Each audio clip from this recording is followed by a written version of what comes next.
13 اور 14 اگست 1947 کی درمیانی رات پاکستان کی جد و جہد آزادی کے سفر کا اختتام اور صبح آزادی کے سفر کا آغاز تھی۔ قیام پاکستان کا پہلا اعلان لاہور ریڈیو اسٹیشن سے مصطفیٰ علی حمدانی کی آواز میں نشر ہوا۔ آزادی کی ساعتیں قریب سے قریب تر آ رہی تھیں، مگر ان دنوں لاہور شہر کی حالت کیا تھی؟ مصطفیٰ علی حمدانی۔ شہر لاہور آگ کے شعلوں کی لپیٹ میں تھا، کرفیو کا نفاذ معمول بن چکا تھا، بموں کے دھماکے اور گولیوں کی آواز سے کانوں کے پردے پھٹے جا رہے تھے، بجلی اور پانی کا نظام درہم و برہم ہو چکا تھا، بازار اور سڑکیں سنسان اور ویران تھیں۔ 13 اگست 1947 کا دن طلوع ہوا اور پھر رات 11 بجے آل انڈیا ریڈیو کے لاہور مرکز کا اختتامی اعلان بھی اسی آواز میں ہوا۔ اب غلامی اور آزادی کے درمیان صرف 60 منٹ کا فاصلہ تھا۔ آزادی کا سویرا ہونے والا تھا۔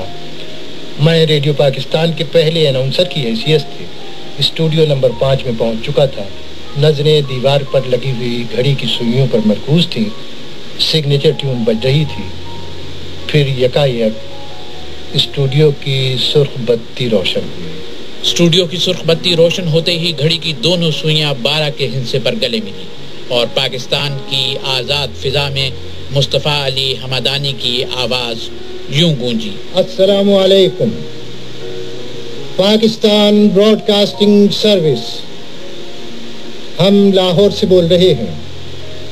13 اور 14 اگست سن 47 عیسوی کی درمیانی رات 12 بجے ہیں، طلوع صبح آزادی۔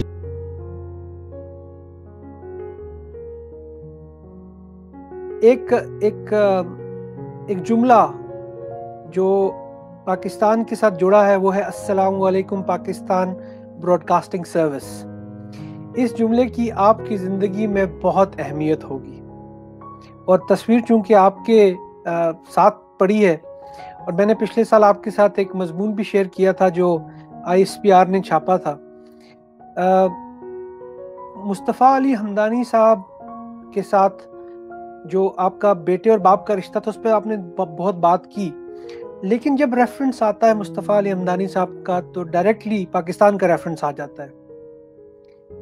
ایک ڈیزائنر نام ہے، ایک ڈیزائنر پروڈکٹ ہے، اور وہ پروڈکٹ پاکستان ہے۔ کیسے دیکھتے ہیں آپ کہ وہ پاکستانیت جو ہے وہ کیسے آپ کے اندر ٹرانسفر ہوئی؟ یہ جولائی کا مہینہ جا رہا ہے، 29 جولائی کو پیدا ہوئے تھے۔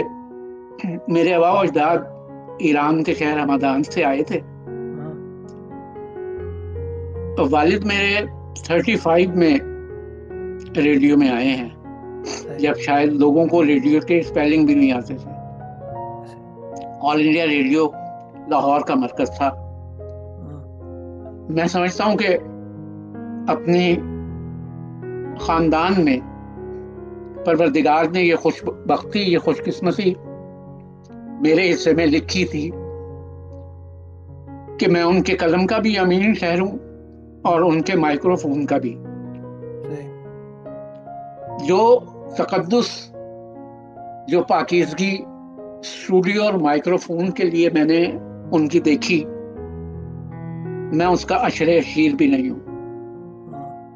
لوگ مجھے کہتے ہیں کہ تمہاری آواز کی پچ جو ہے اپنے والد سے ملتی ہے، میں انہیں کہتا ہوں نہیں، وہ پتہ نہیں پروردگار نے کائنات میں کچھ پیسز ایک لمیٹڈ ایڈیشن کے بنائے تھے، وہ لمیٹڈ ایڈیشن کی چیز سے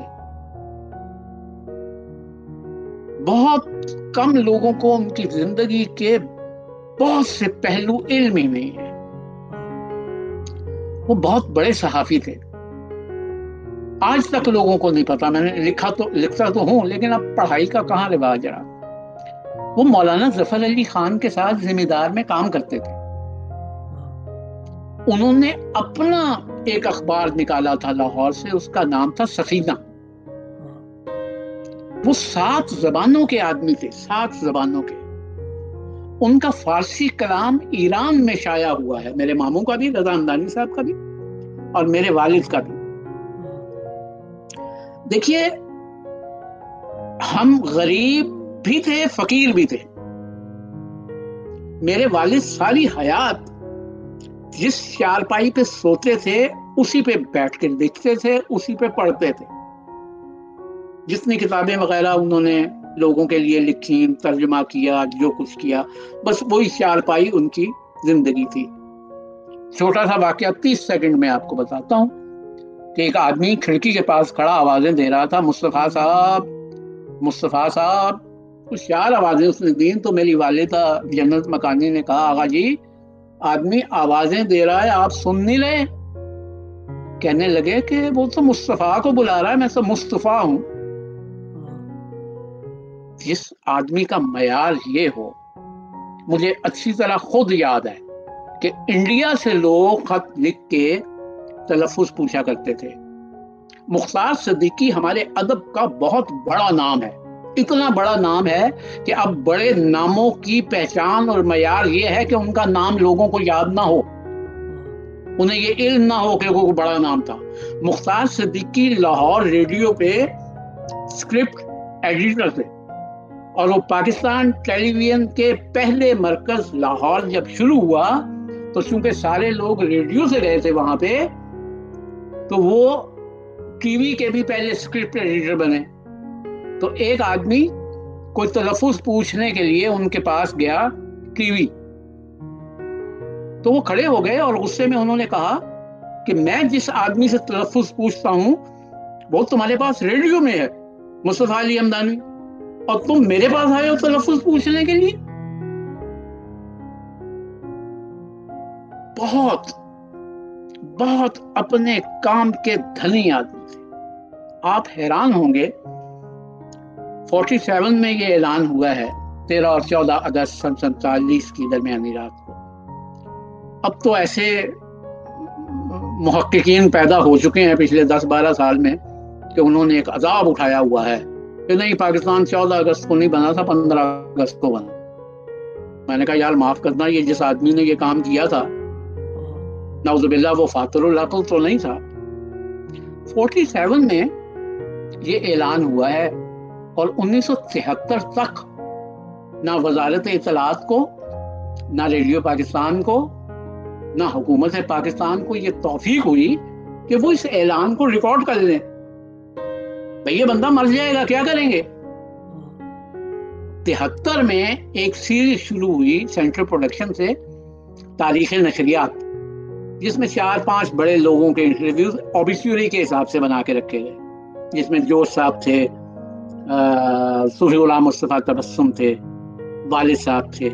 تو ابصار عبدالعلی مرحوم اور ابوالحسن نقوی صاحب آج کل امریکہ میں ہیں، بچوں کے بھائی جان ہوتے تھے بچوں کے پروگرام میں مونی حمید کے ساتھ، انہوں نے یہ انٹرویو کیا تھا. تو ناصر قریشی اس کے پروڈیوسر تھے، وہ حیات ہیں. تو اس میں پہلی مرتبہ یہ اعلان اوریجنلی ریکارڈ ہوا. صحیح. ان کے پوری زندگی میں 2 یا 3 انٹرویو ہیں. ایک لیل و نہار کا ہے کیونکہ صوفی غلام مصطفیٰ تبسم صاحب اس کے ایڈیٹر ہوتے تھے اور انہوں نے مجبور کیا کہ نہیں تم انٹرویو دو. دوسرا انٹرویو ان کا امروز میں چھپا. یہ 2 تباہ شدہ انٹرویو تھے. ایک انٹرویو ٹی وی پہ ہوا. یہ بات ہے آپ سمجھیے 71 یا 70 کی. یہ اشرف عظیم صاحب جو بعد میں M D P T V ہوئے ایک زمانے میں، یہ گورنمنٹ کالج میں تھے، ہم ایف سی کالج میں تھے، مشاعروں میں ہم اکٹھے جایا کرتے تھے. تو والد صاحب تیار نہیں ہوتے تھے انٹرویو دینے کے لیے. تو اس نے مجھے کہا کہ یار کسی طریقے سے اپنے والد کو سمجھاؤ. تو میں نے انہیں صرف ایک فکرہ کہا. میں نے کہا آغا جی آپ انٹرویو دیں یا نہ دیں آپ کی مرضی ہے، لیکن میری دلیل یہ ہے کہ جب آپ چلے جائیں گے اس دنیا سے تو جس کا جو جی چاہے گا کہے گا. اس سے بہتر نہیں کہ آپ اس رات کا واقعہ اور وہ اوریجنل الفاظ اپنی آواز میں خود بتا دیں. انہوں نے کوئی سیکنڈ ضائع کیے بغیر کہا کہ ہاں ٹھیک ہے میں چلوں گا لیکن تم میرے ساتھ چلنا ٹی وی. میں نے کہا ٹھیک. میں نے اشرف عظیم کو فون کیا، وہ بہت خوش ہوا. اس پروگرام کا نام تھا زندہ گواہی. بہت اچھا نام تھا. اچھا اس زمانے میں چونکہ ریکارڈنگ نہیں ہوتی تھی تو ان ظالموں نے اسے کسی بھی صورت میں ریکارڈ کر کے نہیں رکھا۔ یہ کمال کا انٹرویو تھا۔ اس میں انہوں نے دو چیزیں کہی تھی۔ پہلی بات تو یہ کہی تھی، اچھا یہ جو ہم سوشل میڈیا پہ 14 اگست کو ساری چیزیں پڑھتے ہیں نا اعلان کے حوالے سے، یہ 99% غلط ہے۔ انہوں نے یہ کہا تھا کہ میں نے آل انڈیا ریڈیو کا میرے لیے پاکستان کا اعلان کرنے کے فخر سے زیادہ فخر کی بات یہ تھی کہ میں نے اس سرزمین سے آل انڈیا ریڈیو کا آخری اعلان کر کے آل انڈیا ریڈیو کو ہمیشہ ہمیشہ کے لیے اس سرزمین پہ دفن کر دیا۔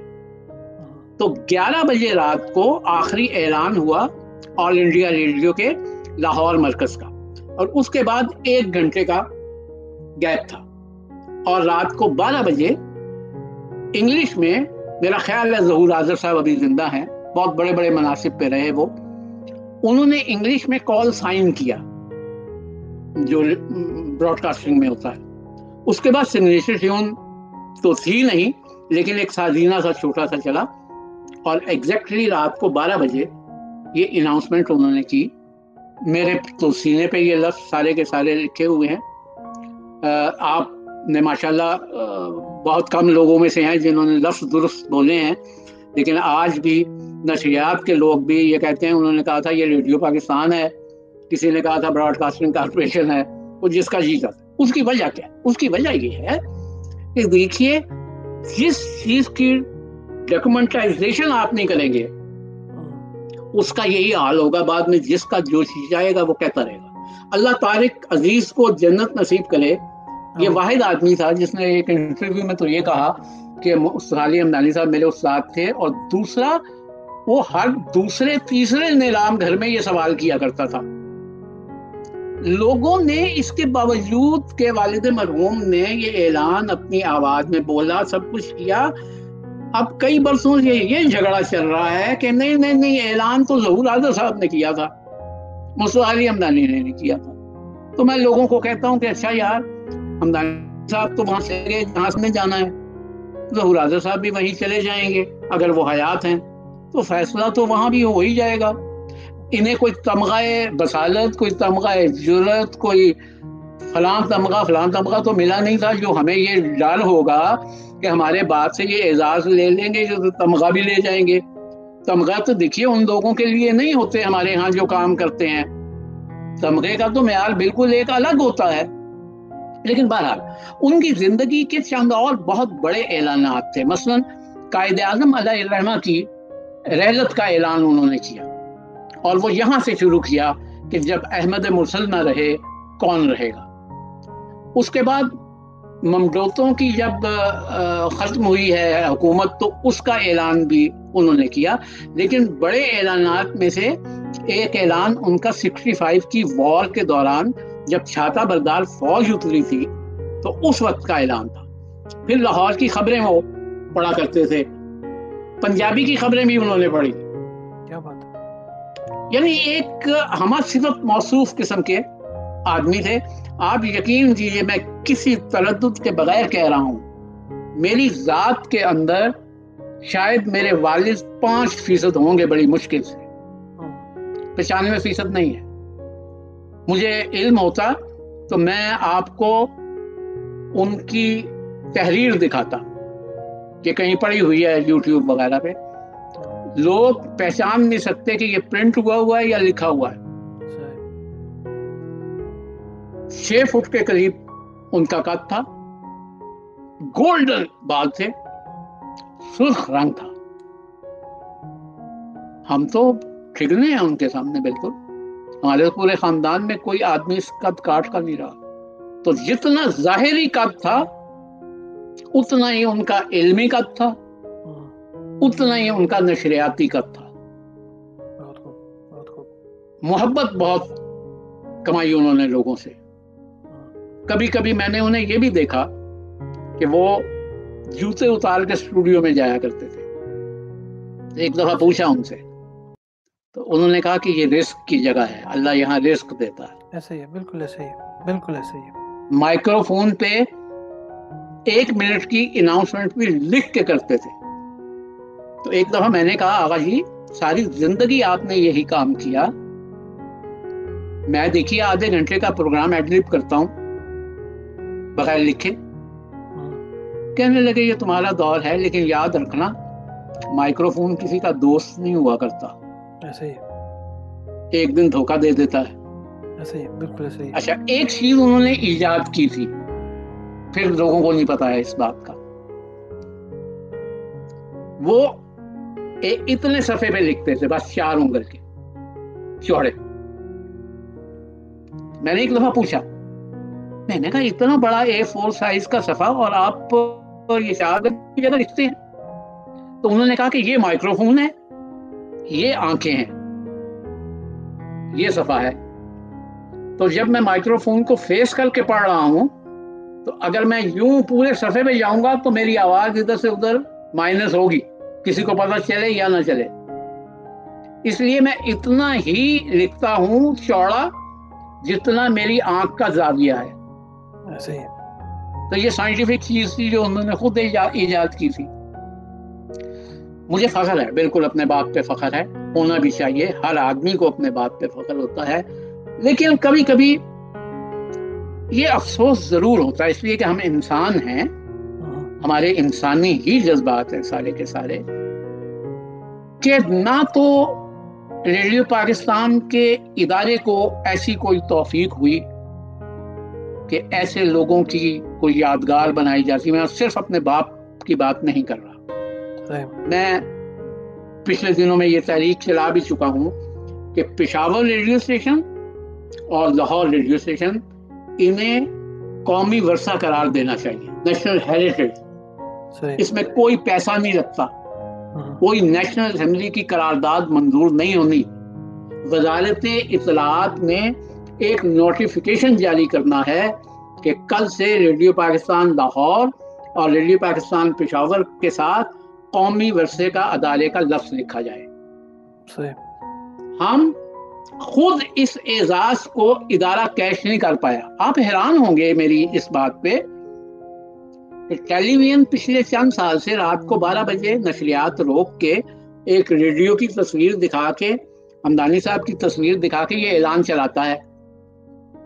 جو پیرنٹ ادارہ ہے جسے اللہ نے یہ عزت دی تھی، ریڈیو پاکستان، وہ یہ کام آج تک نہیں کرتا. آپ نے سارے سرندوں کے ساز رکھے ہوئے ہیں، آپ نے وہ مائکرو فون نہیں رکھا ہے. ابھی ایک بچی ہیں جو اب اکیڈمی کی پرنسپل لگی ہیں، انہوں نے مجھے ایک ویڈیو بھیجی تھی کہ انہوں نے اکیڈمی میں ایک شعبہ بنایا ہے، اس میں والد صاحب کی آواز بھی ہے، یہ بھی ہے، مگر یہ بہت تاخیر ہو چکی ہوئی ہے ان چیزوں کو. والد کے نام پہ لاہور ریڈیو کا وہ اسٹوڈیو کیا گیا ہے جس میں وہ بیٹھ کے اناؤنسمنٹ کیا کرتے تھے، اور اس میں بہت بڑا عمل دخل سمینہ صاحبہ ہماری ڈائریکٹر جنرل آئی تھی، ان کا ہے، اور میری شاگرد جو تاریخ کی لاہور ریڈیو کی پہلی خاتون اسٹیشن ڈائریکٹر ہیں نزاکت شکیلہ، ان کا بہت دخل ہے. وہاں جو تصویر لگوائی ہے وہ میں نے لگوائی ہے، ادارے نے نہیں لگائی. میں نے نزاکت کو کہہ کے ان کی تصویر وہاں پہ لگوائی ہے، تو اب 2 تصویریں وہاں پہ لگی. میرا دل تو یہ چاہتا ہے کہ 14 اگست کی رات کو جو عملہ تھا ان سب کے نام ایک بڑے بورڈ پہ وہاں آویزہ ہونا چاہیے، صرف لاہور پہ نہیں، پشاور ریڈیو پہ. آپ حیران ہوں گے کہ میں یہ باتیں لکھ چکا ہوا ہوں. پشاور ریڈیو پہ جو پہلے 2 قومی نغمے نشر ہوئے رات کو 14 اگست کی، وہ احمد ندیم قاسمی صاحب کے تھے. ان میں سے ایک نغمہ تھا پاکستان بنانے والے پاکستان مبارک ہو. آپ نے نہر والے پل پہ بٹھا کے سب کچھ ریپروڈیوس کیا. یہ نغمہ آج تک ریپروڈیوس نہیں ہوا، اور یہ سنا بھی نہیں، مر گئے. میں ایک اپنے باپ کا کیا رونا رو، ہم نے کس کو سنبھال کے رکھا ہے. میں نے شاید آغاز میں کئی بات کی ہوگی، راجہ صاحب محمود آباد کا نام کتنے لوگ جانتے ہیں. بھائی جس آدمی نے محمود آباد بھارت کی اپنی ساری اسٹیٹ پاکستان کے نام لگا دی، اس آدمی کا نام کوئی نہیں جانتا. بالکل صحیح فرما رہے ہیں آپ. تحریک پاکستان کے لوگوں میں اعزازات تقسیم کرتے ہیں ان لوگوں میں جن کی نسلوں نے تحریک پاکستان میں حصہ نہیں لیا تھا. ایسے ہی آپ کو پرائیڈ آف پرفارمنس دینا ہے اتنے لوگوں کو دے چکے ہیں کہ اب آپ کے پاس آدمی نہیں ہے, آپ آدمی ڈھونڈتے ہیں. ظلم نہیں ہے. کل ہم بات کر رہے تھے گھر میں بیٹھے میں اور ماپارا کہ ثریا شہاب کتنا بڑا نام تھا ہمارے ہاں, بہت بڑا نام. آخر بعد از مرگ بھی تو آپ دیتے ہیں ایوارڈ, بہت بڑا نام. بھائی ثریا شہاب کو ایک ایوارڈ تو دے دیتے آپ. اس سے ایوارڈ کی عزت بڑھتی, ثریا شہاب کی کوئی عزت نہ بڑھتی. ایسے بالکل صحیح فرما رہے ہو. آپ نے تضحیق کی ہوئی ہے ان ایوارڈوں کی. مجھے لوگ کہتے ہیں نانی صاحب, دوست کہتے ہیں کہ چونکہ آپ کو نہیں ملا اس لیے. میں نے کہا چلیے اعلان کروائیے میرے لیے, اگر میں کبھی یہ لے لوں پھر کہیے گا مجھے. میرے جو اعزازات ہیں وہ تو میرا باپ ہے, آپ جیسے دوست ہیں, یہ میرے شاگرد ہیں, میں تو زندہ رہوں گا, مروں گا نہیں. وہ پیچھے میں بات کر رہا تھا آپ سے کہ مجھے سزا کے طور پر اکیڈمی بھیجا گیا, تو مجھے یاد ہے میں نے ایک میٹنگ میں کہا تھا کہ جنہوں نے مجھے سزا کے طور پر بھیجا وہ یہ بھول گئے کہ وہ کتنا ظلم کر رہے ہیں اپنے ساتھ. پہلے ایک سفزر رمضانی تھا, اب اس نے پتہ نہیں کتنے سفزر رمضانی بنا کے بھیج دیے ہیں. اس سے تو جان آپ چھڑا لیں گے, یہ مر جائے گا تھوڑے دن میں, یہ تو ابھی جانے والے نہیں ہیں. بات صرف اتنی سی ہے کہ ہم تاریخ کے مجرم ہیں. ہمارے ہاں وہ مصرع بالکل صادق آتا ہے کہ منزل انہیں ملی جو شریک سفر نہ تھے. میں آپ کو پوری ایمانداری کے ساتھ قسم کھائے بغیر اپنے خون کی قسم کھا کے کہتا ہوں, مجھے ایک پائی کا تعسف نہیں ہے اس بات کا کہ میرے باپ کو کوئی ایوارڈ نہیں ملا. میں شکر کرتا ہوں کہ نہیں ملا, ورنہ میرے والد بھی اسی لائن اور اسی فہرست میں ہوتے جس قسم کے لوگوں کو یہ ایوارڈ ملے. صفدر رمضانی صاحب بہت بہت شکریہ, آپ نے وقت دیا. آپ کی کہانی سن کے بہت اچھا لگا, اور چونکہ میں نہیں چاہتا تھا کہ آپ کو انٹرپٹ کیا جائے, روکا جائے, اور ہم اس کو ایک ساتھ میں 2 قسطوں میں انشاءاللہ پیش کریں گے. میں چاہتا ہوں کہ آپ کی پوری کہانی سب لوگ سنیں. آنے والے دنوں میں ہم کوشش کریں گے کہ آپ کی بیگم صاحبہ سے بھی بات ہو, وہ مصروف ہیں لیکن ان سے ہم وقت لیں گے, اور ہم ان سے باضابطہ وقت لیں گے جس طرح آپ سے ہم نے گزارش کی, اور ان سے پھر آپ کے بارے میں پوچھیں گے. یہ سوال میں اپنے ہر مہمان سے پوچھتا ہوں اور آپ سے ضرور پوچھنا چاہوں گا. ایک جملے میں بتائیے گا کہ اگر آج کے صفدر حمدانی کو کچھ بدلنا ہو اپنی زندگی میں, ماضی کو دیکھ کے اب تک آپ کچھ ایسا ہے جو اپنے آپ میں بدلنا چاہیں گے؟ نہیں, ذرہ برابر نہیں بدلنا چاہتا. اس کا مطلب ہے کہ میں اپنی 70 سال کی زندگی کو نیگیٹ کر دوں کہ جو میں کرتا رہا ہوں غلط کرتا رہا ہوں. اگر میں غلط بھی کرتا رہا ہوں تو میں درست سمجھ کے کرتا رہا ہوں. کیا بات ہے. مجھے دوسری زندگی بھی ملے نا, اسی طرح جینا چاہوں گا. بہت خوب. کسی یزید کے آگے سر نہیں جھکا, نہ جھکے گا اس معاشرے میں رہ کے جس میں میں اور آپ رہ رہے ہیں. آخری اچھی بات آپ کو یہ بتا کے جاؤں, 30 برس ہو گئے اس معاشرے میں رہتے ہوئے. میں, میری بیوی, میرے بچے, ہمارے پاس کریڈٹ کارڈ نہیں ہے. ہاتھ اس کے سامنے پھیلتا ہے جو بغیر مانگے دیتا ہے. کیا بات ہے. میری ایک سنگل خواہش ایسی نہیں ہے جو پوری نہ ہوئی ہو. میں مطمئن آدمی ہوں, مطمئن آدمی. ہو سکتا ہے میری خواہشیں قلیل ہوں, میری خواہش کوئی بہت بڑی نہ ہو. اللہ نے بہت پڑھی لکھی, بہت سمجھدار بیوی دی. یہ گھر بار جو کچھ ہے سب اسی کی محنت, اسی کا بنایا ہوا ہے. میں ہوتا تو میرے ساتھ یہ کسی فٹ پاتھ پہ رہ رہی ہوتی جس قسم کا میں آدمی. مجھے نہ کبھی اپنی تنخواہ کا پتہ ہوا, نہ مجھے آج تک اپنی پینشن کا پتہ ہے کہ سرکاری پینشن کیا اور بی بی سی کی پینشن کیا آتی, مجھے نہیں. میری بیوی خود کہتی ہے کہ تمہیں مولا علی کے اتنے کال یاد ہیں پیسے والے, پیسے لانے والا کوئی کال نہیں یاد تمہیں. میں پیسے کا آدمی ہوں نہیں. آپ نے کسی کا بزنس فیل کروانا ہو نا تو آپ کو آفر کرتا ہوں, میرے نام پہ 10 پاؤنڈ لگا دیجیے گا اور پھر 2 مہینے کے بعد اس کے بزنس کی حالت دیکھیے گا. بہت شکریہ آپ کا. بہت شکریہ, بہت بہت شکریہ. آپ نے سنا, آپ کے ناظرین نے سنا. میں کھلے دل کے ساتھ بولتا ہوں مجھے کوئی ڈر کوئی خوف کسی کا نہیں ہے. میرا ضمیر میرا محتسب ہے. میں اپنا آئینہ روز دیکھتا ہوں, روز صبح اٹھ کے اپنے آپ کو کہتا ہوں کہ آج اللہ نے ایک نیا دن مجھے دیا ہے, شکر ہے اس کا. ایک ایسا دن آئے گا جو میں نہیں دیکھ پاؤں گا, لیکن جو آج مجھے اس نے دیا ہے, پروردگار مجھے استحکام دینا اور مجھے اپنی بات پر مستحکم رکھنا. پروردگار آپ کو عزت دے, خوش رہیے. بلاداب. جزاک اللہ. یہ تھے جناب ہمارے مہمان صفدر حمدانی صاحب. آپ نے ان کی تلخ اور شیریں گفتگو سنی اور بہت اچھا لگا. خاتون حضرات, زندگی میں انسان بہت سے کام کرتا ہے اور جو کام آپ کرتے ہیں وہ آپ کے الفاظ میں نظر آتے ہیں, آپ کے کردار اور گفتار میں نظر آتے ہیں. آنے والے پروگرام میں کسی اور مہمان کے ساتھ حاضر ہوں گا, تب تک اجازت دیجیے. فی امان اللہ. اللہ حافظ.